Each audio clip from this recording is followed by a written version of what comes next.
Hello student, welcome to our YouTube channel commerce efficiency. आज की class में start करें कंसेप्ट डिस्काउंट का। इससे लास्ट क्लास में हमने कवर किया था रूल्स क्या होते हैं अकाउंटिंग के, और हमने एग्जांपल्स कवर किए थे परचेज सेल के रिगार्डिंग। अगर अभी तक आपने लास्ट क्लास ही नहीं देखी ताकि आपकी स्टडी में कंसिस्टेंसी बनी रहे। अगर अभी तक आपने मेरे यूट्यूब चैनल कॉमर्स एफिशिएंसी को सब्सक्राइब नहीं किया, सब्सक्राइब कीजिए और बेल आइकन जरूर प्रेस कीजिए ताकि जब भी मैंने वीडियोस अपलोड करूं सबसे पहले नोटिफिकेशन आपके पास जाए, आप वीडियोस को सबसे पहले देखें और आपकी स्टडी बूस्टअप हो। स्टार्ट करते कंसेप्ट डिस्काउंट। डिस्काउंट का मतलब होता है छूट देना। अब यहाँ पे जो डिस्काउंट होता है वो दो तरीके से दिया जाता है। एक होता है ट्रेड डिस्काउंट, दूसरा होता है कैश डिस्काउंट। ट्रेड डिस्काउंट जब दिया जाता है ये परचेज जब की जाती है गुड्स उस टाइम पे मिलता है।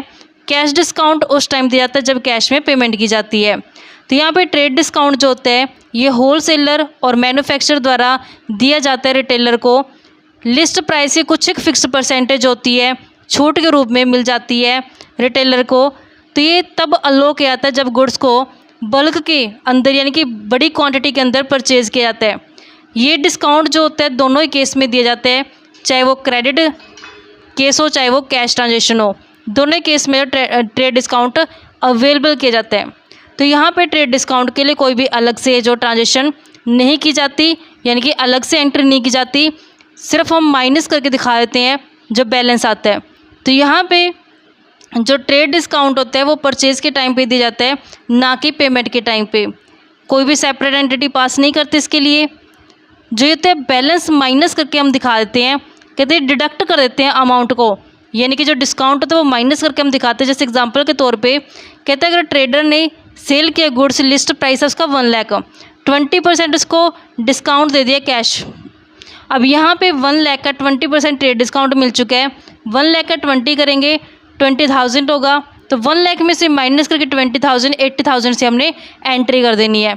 यानी कि हमने अलग से ट्रेड डिस्काउंट की एंट्री नहीं करनी, सिर्फ यहाँ पे माइनस करके बैलेंस है जो दिखा देना है। कहते हैं जब गुड्स को सेल किया गया ट्रेड डिस्काउंट के ऊपर, तो मान लेते हैं कि कस्टमर माइनस उसको रिटर्न कर गया गुड्स को, यानी कि जो गुड्स सेल की थी वो वापस कर दी गया कस्टमर द्वारा।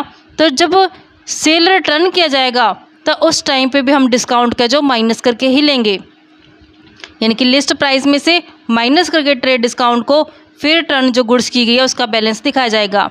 नेक्स्ट होता है कैश डिस्काउंट। कैश डिस्काउंट तब दिया जाता है कस्टमर को ताकि वो टाइम के अंदर पेमेंट कर दे। तो यहाँ पे टाइमली पेमेंट करने के लिए, प्रॉम्प्ट पेमेंट करने के लिए जो कैश डिस्काउंट है जो दिया जाता है। जो डिस्काउंट होते हैं अलो कहते हैं कस्टमर को ताकि टाइम पे पेमेंट की जाए। जो कैश डिस्काउंट होते हैं ये अलो किया जाता है उन कस्टमर को जो फिक्स टाइम पीरियड के अंदर है जो पेमेंट कर देते हैं। जो डिस्काउंट होते हैं मोटिवेट करते हैं कस्टमर को ताकि वो टाइम से पहले पेमेंट कर दें। जो डिस्काउंट होते हैं अलो तब किया जाता है जब पेमेंट की जाती है, यानी कि पैसा जब कैश पेमेंट किया जाता है उस टाइम पे कैश डिस्काउंट है जो दिया जाता है कस्टमर को।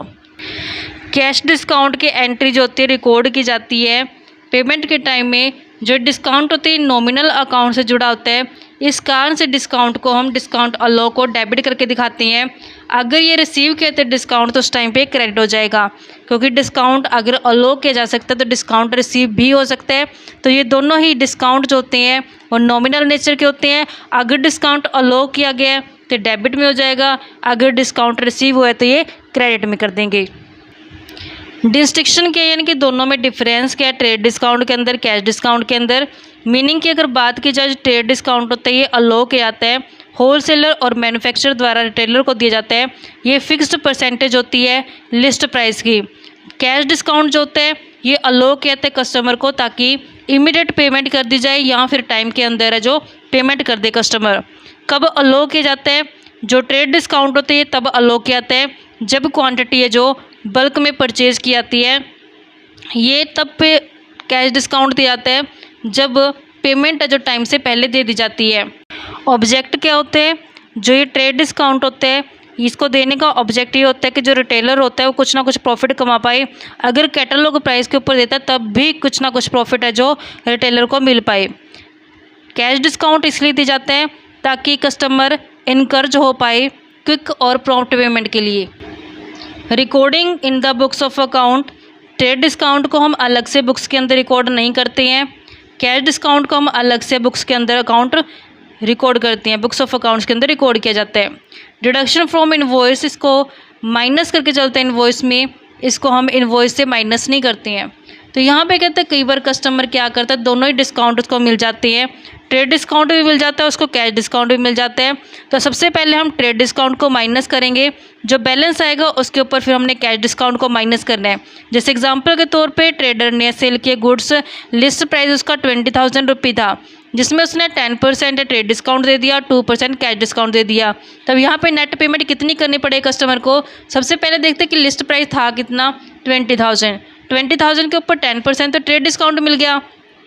20,000 में से माइनस करते हैं, 20,000 का 10% करेंगे तो 2,000, 2,000 माइनस करेंगे तो 18,000, यानी कि अब कितनी पेमेंट करनी पड़ेगी कस्टमर को? 18,000। लेकिन 18,000 कैश के ऊपर भी क्या मिल गया? डिस्काउंट मिल गया, कितना? 2%। कि अब उसे 18,000 की पेमेंट के ऊपर 2% कैश डिस्काउंट मिलेगा, तो इसका 360 और डिस्काउंट मिल गया। तो यहाँ पे अब उसको कितना पेमेंट करना पड़ेगा? 18,000 में से 360 माइनस करके 17,640 से अब उसकी नेट पेमेंट करनी पड़ेगी कस्टमर को, क्योंकि यहाँ पे पहले ट्रेड डिस्काउंट माइनस किए जाते हैं, फिर कैश डिस्काउंट माइनस किए जाते हैं, जो बैलेंस आते हैं नेट वो पेमेंट की जाती है कस्टमर द्वारा।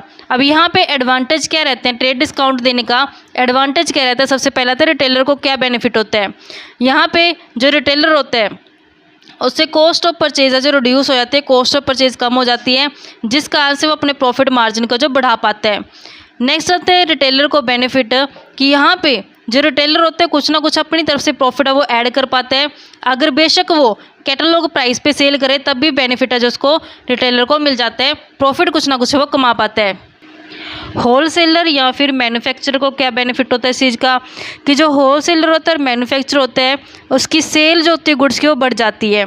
तो यहाँ पे जब वो इनकर्ज करता है कस्टमर को कि लार्ज क्वांटिटी के अंदर परचेज़ करो ताकि आपको ट्रेड डिस्काउंट मिल जाए, तो जिस कारण से जो होलसेलर मैन्युफैक्चरर की सेल क्या होती है गुड्स की बढ़ जाती है। यहाँ पर चेंज किए जाते हैं रेट, जो ट्रेड डिस्काउंट की अलग अलग है, जो रेट है जो ट्रेड डिस्काउंट की चार्ज की जाती है, चेंज की जाती है, जो ये इफ़ेक्टिव वेपन के रूप में जो एक प्रूव होती है, जिससे कंपटीशन का जो इजी तरीके से फेस किया जा सकता है। क्योंकि यहाँ पे कंपटीशन बहुत ज़्यादा होता है, कंपटीशन को फेस करने के लिए इफ़ेक्टिव तरीका रहता है कि जो ट्रेड डिस्काउंट होता है उसकी रेट में चेंजेस करते रहो। नेक्स्ट आते हैं डिफरेंट प्राइजेज जो होते हैं वो चार्ज किए जाते हैं रेगुलर कस्टमर से और ओकेजनल कस्टमर से। तो यहाँ पे रेगुलर कस्टमर जो रेगुलर बेस पे आता है, ओकेजनल कस्टमर जो कभी कभार आता है। तो यहाँ पे ट्रेड डिस्काउंट की जो रेट होती है वो अलग अलग दी जाती है दोनों को। जो ट्रेड डिस्काउंट की रेट के अंदर चेंज करके जो एक होलसेलर या मैन्युफैक्चरर होता है वो बेनिफिट ले पाता है बिना प्रिंट प्राइस को चेंज करें, यानी कि उसको रीप्रिंट करने की जरूरत नहीं होती कैटलॉग प्राइस को, वो ट्रेड डिस्काउंट की हेल्प से जो चेंज करके प्राइस को बेनिफिट उठा लेते हैं। ट्रेड डिस्काउंट की हेल्प से होलसेलर मैन्युफैक्चरर ने प्राइस को चेंज कर दिया, यहाँ पे उसको कैटलॉग प्राइस को रीप्रिंट करने की जो जरूरत भी नहीं पड़ी। नेक्स्ट एडवांटेज क्या होते हैं कैश डिस्काउंट के? ट्रेड डिस्काउंट के तो कवर कर लिए, अब कैश डिस्काउंट के क्या क्या एडवांटेज होती हैं, सेलर को क्या फ़ायदा होता है कैश डिस्काउंट देने से, कि यहाँ पे जो सेलर होता है वो टाइम पे पैसा रिसीव कर लेते हैं, क्योंकि यहाँ पे जो कैश डिस्काउंट दिया था वो कस्टमर को इसलिए दिया था कि टाइम से पहले पेमेंट कर दी जाए, तो जिससे क्या होता है सेलर को बेनिफिट होता है कि टाइमली पेमेंट मिल जाती है। दूसरा, जब उसको कैश रिसीव हो जाती है तो इससे इसका कैश इनफ्लो बेटर हो जाता है, जो पैसा डूबने के बैड डेट होते हैं, पैसा डूबने के जो चांस होते हैं वो कम हो जाते हैं, कि प्रॉम्प्ट पेमेंट करने से जो क्लैरिकल वर्क होता है डेटर्स अकाउंट मेंटेन करने का वो कम हो जाता है। क्योंकि जब डेटर्स अकाउंट मेंटेन किया तो बार बार डेटर्स को रिमाइंडर देना पड़ता है कि आपकी ड्यू डेट आ गया, पैसे की पेमेंट कर दो, पैसे की पेमेंट कर दो। तो यहाँ पे क्लैरिकल वर्क की भी ज़रूरत नहीं पड़ेगी। नेक्स्ट, बायर को क्या फ़ायदा होता है कि यहाँ पे जो बायर होते हैं अर्ली पेमेंट करके कैश डिस्काउंट है जो ले पाते हैं, कैश डिस्काउंट का बेनिफिट मिल जाता है। जो बायर जो अर्न करते हैं हाई कैश डिस्काउंट, तो आगे वो सेल करते हैं अपने कस्टमर को लो रेट के ऊपर, क्योंकि यहाँ पे जब उसको खरीदते समय कम पैसा पे करना पड़ा तो आगे वो जब सेल करेगा, रीसेल करेगा गुड्स को, तो उस टाइम पे भी वो लो रेट के ऊपर सेल कर पाएगा। अर्ली पेमेंट करने से जो रेपुटेशन होती है, गुडविल होती है बायर की, वो भी बढ़ जाती है, बायर के ऊपर जो विश्वास है वो बन जाता है सेलर का। नेक्स्ट आते हैं कंपाउंड एंट्री। कंपाउंड एंट्री होते हैं कई बार एक ऐसी ट्रांजेक्शन होती है जिसके अंदर हमें एक से ज़्यादा अकाउंट को डेबिट या फिर क्रेडिट करना पड़ता है, उसे बोलते हैं कंपाउंड जर्नल एंट्री। तो यहाँ पे 2 या 2 से ज़्यादा ट्रांजेक्शन्स जो जुड़ी होती हैं एक पार्टिकुलर अकाउंट से, जब वो सेम डेट के हो जाती हैं तो इस केस में हमने अलग अलग एंट्री करने के बजाय एक ही जो ट्रांजेक्शन पास करनी होती है, एक ही एंट्री जो पास करनी होती है, ऐसी एंट्री को हम कंपाउंड जर्नल एंट्री बोलते हैं। जैसे एग्जांपल के तौर पे 50,000 पे किए गए सैलरी के, 20,000 पे किए गए रेंट के। अब यहाँ पे सैलरी की पेमेंट और रेंट की पेमेंट दोनों ही खर्चे हैं, दोनों ही नॉमिनल अकाउंट से जुड़े हुए हैं। जब नॉमिनल अकाउंट के हमने रूल कवर किए थे तो उस टाइम पर हमने कवर किया था कि जब जितने भी लॉसेस या फिर एक्सपेंसेस होते हैं वो सब हम डेबिट करते हैं। तो यहाँ पे दोनों ही खर्चे हैं, 50,000 सैलरी भी खर्चा है, रेंट भी खर्चा है। तो यहाँ पे रेंट और सैलरी दोनों क्या कर देंगे, डेबिट कर देंगे। सैलरी अकाउंट डेबिट हो जाएगा, रेंट अकाउंट डेबिट हो जाएगा, क्योंकि नॉमिनल अकाउंट के रूल के हिसाब से हमने एक्सपेंसेस को डेबिट कर देना है। और credit what goes out, real account कहते हैं क्रेडिट वट गोज आउट, जो चीज़ चली जाती है उसको क्रेडिट कर देना है। जब इन खर्चों की पेमेंट की जाएगी तो उस टाइम पर कैश चला जाएगा, तो 2 में क्या कर देंगे, कैश अकाउंट, क्योंकि रूल कहता है नॉमिनल अकाउंट का, सॉरी रियल अकाउंट का रूल कहता है क्रेडिट वट गोज आउट, जो चीज़ चली जाती है उसको क्या कर देना है, क्रेडिट कर देना। तो यहाँ पे कैश जा रही है तो कैश को क्या कर देंगे, क्रेडिट कर देंगे। तो यहाँ पे हमने अलग से एंट्री करने की ज़रूरत नहीं पड़ी है, हमने एक ही एंट्री के अंदर जो दोनों ही अकाउंट का जो शो कर दिया, सैलरी अकाउंट को भी और रेंट अकाउंट को भी। 50,000 सैलरी की पेमेंट की गई है, 20,000 रेंट की पेमेंट की है, तो कंबाइन एंट्री करके 70,000 की पेमेंट जो कर दी गई है। तो यहाँ पे कहते हैं 3 तरीके से जो इस तरीके की एंट्रियाँ कर पाते हैं हम।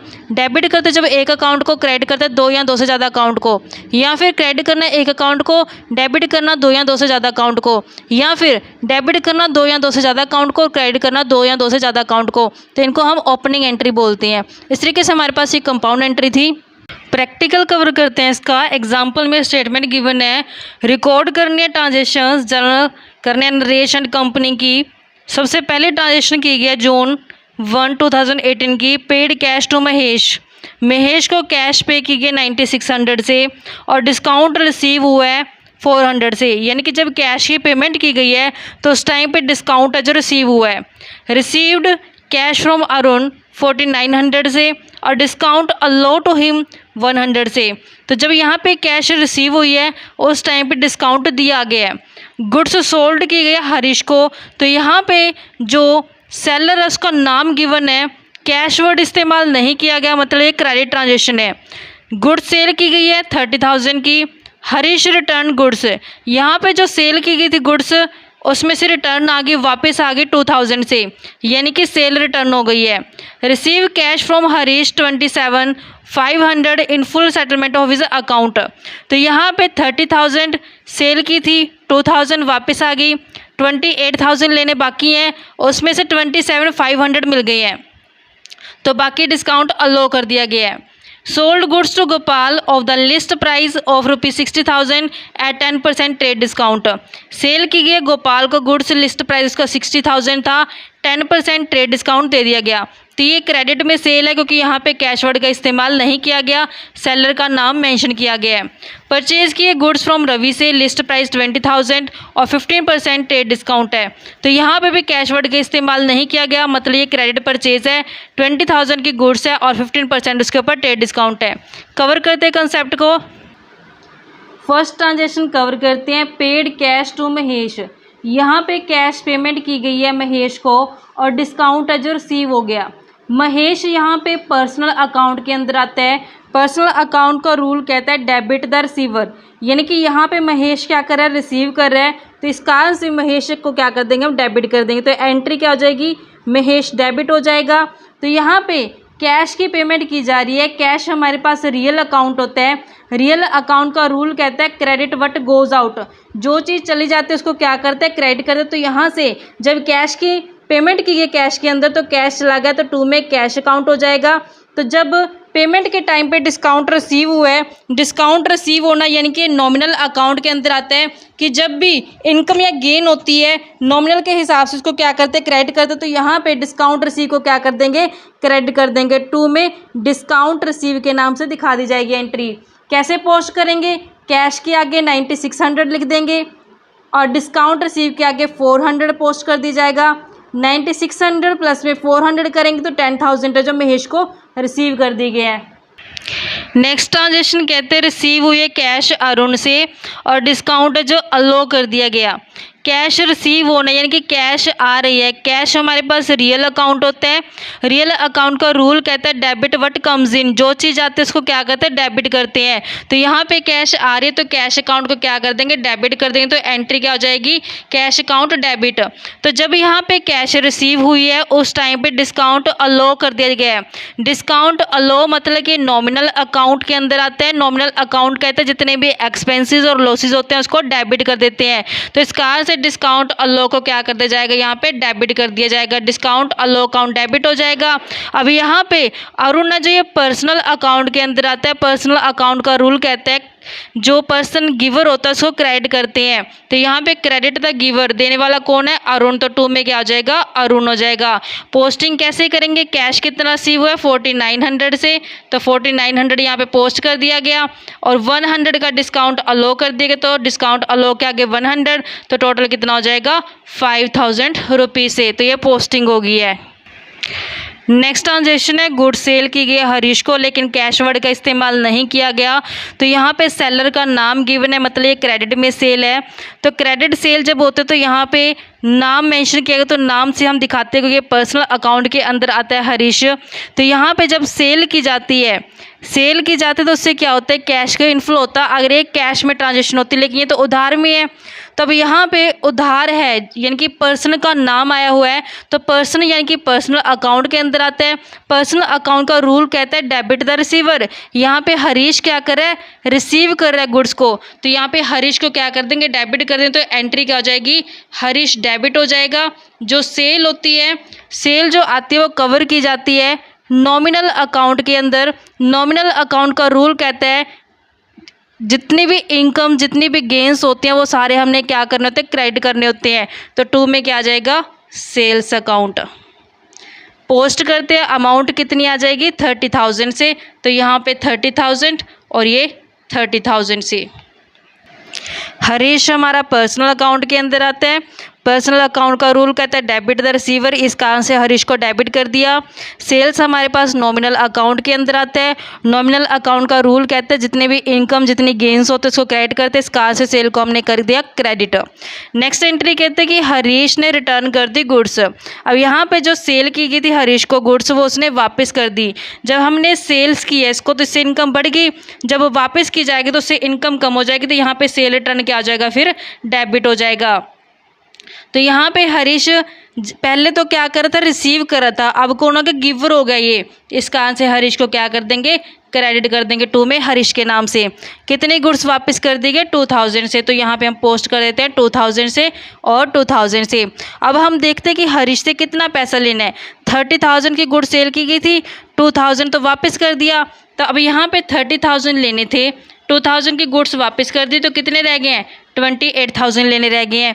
लेकिन नेक्स्ट एंट्री में कहता है कि रिसीव कितना कैश 27,500 से। तो यहाँ पे 27,500 रिसीव हुए हैं, तो फिर 500 का क्या कर देगा, डिस्काउंट है जो अलो कर दिया गया है। कैसे रिकॉर्ड करने के जर्नल को, कि जब सेल का पैसा आता है तो कैश इनफ्लो होता है। कैश हमारे पास रियल अकाउंट होता है। रियल अकाउंट का रूल कहता है डेबिट व्हाट कम्स इन, जो चीज़ आती है उसको क्या करते हैं, डेबिट करते हैं। तो एंट्री क्या हो जाएगी, कैश अकाउंट डेबिट हो जाएगा। लेकिन यहाँ पे डिस्काउंट जो अलो किया गया है, डिस्काउंट अलो मतलब ये नॉमिनल अकाउंट के अंदर आते हैं। नॉमिनल अकाउंट का रूल कहता है जितने भी एक्सपेंसेस और जितने भी लॉसेज होते हैं उसको डेबिट करते हैं। तो यहाँ पे डिस्काउंट अलो को क्या कर देंगे, हम डेबिट कर देंगे। अब किससे पैसा मिल रहा है, ये हरीश से मिल रहा है। हरीश कौन है, पर्सनल अकाउंट के अंदर आते हैं। पर्सनल अकाउंट का रूल कहता है क्रेडिट द गिवर, जो देने वाला पर्सन उसको क्या करते हैं, क्रेडिट करते हैं। तो 2 में क्या आ जाएगा, यहाँ पे हरीश आ जाएगा। तो एंट्री कैसे आएगी, 28,000 इस पर्सन से हमने लेने थे, इसमें से इसने 27,500 दे दिए और 500 का क्या हो गया, डिस्काउंट अलो हो गया। नेक्स्ट एंट्री कहती है कि सेल की गए गुड्स गोपाल को लिस्ट प्राइस उसका 60,000 था, 10% ट्रेड डिस्काउंट है। जब हमने थ्योरी कवर की थी तो उस टाइम पे हमने कवर किया था कंसेप्ट की ट्रेड डिस्काउंट की अलग से एंट्री नहीं करते हैं, इसको इनवॉइस में से माइनस करके दिखा देते हैं। अब हमने देखा कि 60,000 की गुड्स सेल की गई थी, 60,000 के ऊपर 10% ट्रेड डिस्काउंट है। 60,000 का 10% करेंगे तो 6,000, 60,000 में से माइनस करेंगे 6,000 तो हमारे पास 54,000 से यानी कि गुड्स सेल की गई है। लेकिन यहाँ पर जो गुड्स सेल की गई है कैश वर्ड का इस्तेमाल नहीं किया, मतलब कि क्रेडिट में सेल है, तो यहाँ पे क्रेडिट सेल होने के कारण क्या आएगा, गोपाल का नाम मेंशन हो जाएगा। गोपाल हमारे पास पर्सनल अकाउंट के अंदर आते हैं। पर्सनल अकाउंट का रूल कहता है डेबिट द रिसीवर, तो यहाँ पे कौन रिसीव कर रहा है गुड्स को, गोपाल, तो गोपाल क्या हो जाएगा, डेबिट हो जाएगा। 2 में जो सेल होती है नॉमिनल अकाउंट के अंदर आती है। नॉमिनल अकाउंट का रूल कहता है कि जितने भी इनकम और जितने भी गेंस होते हैं इसको क्रेडिट किए जाते हैं, तो 2 में हमारे पास सेल्स अकाउंट के नाम से इसको दिखा देंगे 54,000 से और ये 54,000 से। नेक्स्ट एंट्री कहती है परचेज की गई गुड्स रवि से, लिस्ट प्राइस 20,000 था, उसके ऊपर 15% ट्रेड डिस्काउंट है। अब यहाँ पे भी ट्रेड डिस्काउंट का पॉइंट आ गया, तो 20,000 में से माइनस करते हैं। 20,000 का 15% जब हम करेंगे तो हमारे पास बनेगा बैलेंस 3,000 से। तो यहाँ पे 20,000 की गुड्स थी, 3,000 का ट्रेड डिस्काउंट मिल गया, तो अब हमारे पास 17,000 की गुड्स है जो ये मतलब कि परचेज़ की गई है। तो जब यहाँ पे गुड्स परचेज़ की गई है तो यहाँ पे परचेज़र का नाम मेंशन है, कैश वर्ड इस्तेमाल नहीं किया गया, मतलब कि ये क्रेडिट परचेज़ है। क्रेडिट परचेज़ में देखते हैं कि जो परचेज़ होती है नॉमिनल अकाउंट के अंदर आती है। नॉमिनल अकाउंट कहते हैं कि जितने भी एक्सपेंसेस और लॉसेज होते हैं उसको डेबिट करते हैं, तो परचेज़ हमारे लिए एक्सपेंसेस, उस कारण से इसको क्या कर देंगे, डेबिट कर देंगे। तो यहाँ पे परचेज़ अकाउंट डेबिट हो जाएगा। यहाँ पे पर्सन का अमाउंट नाम मेंशन है रवि, रवि मतलब पर्सनल अकाउंट के अंदर आते हैं। पर्सनल अकाउंट का रूल कहता है क्रेडिट द गिवर, जो पर्सन देता है उसको क्या करते हैं, क्रेडिट करते हैं, तो 2 में क्या हो जाएगा, रवि। तो यहाँ पे अमाउंट कितनी पोस्ट की जाएगी, 17,000 से और 17,000 से। तो इस तरीके से बच्चों हमारे पास ये कंसेप्ट बनता था ट्रेड डिस्काउंट कैश डिस्काउंट वाला। आई होप क्या वो क्लियर हो गया होगा। नेक्स्ट क्लास में भी इसी कंसेप्ट को कंटिन्यू रखेंगे। ऐसी रेगुलर वीडियो के लिए आप मेरे यूट्यूब चैनल कॉमर्स एफिशिएंसी को सब्सक्राइब, लाइक और शेयर करें। बेल आइकन जरूर प्रेस करें ताकि जब भी मैंने वीडियोस अपलोड करूं सबसे पहले नोटिफिकेशन आपके पास जाए, आप वीडियोस को सबसे पहले देखें और आपकी स्टडी बूस्टअप हो।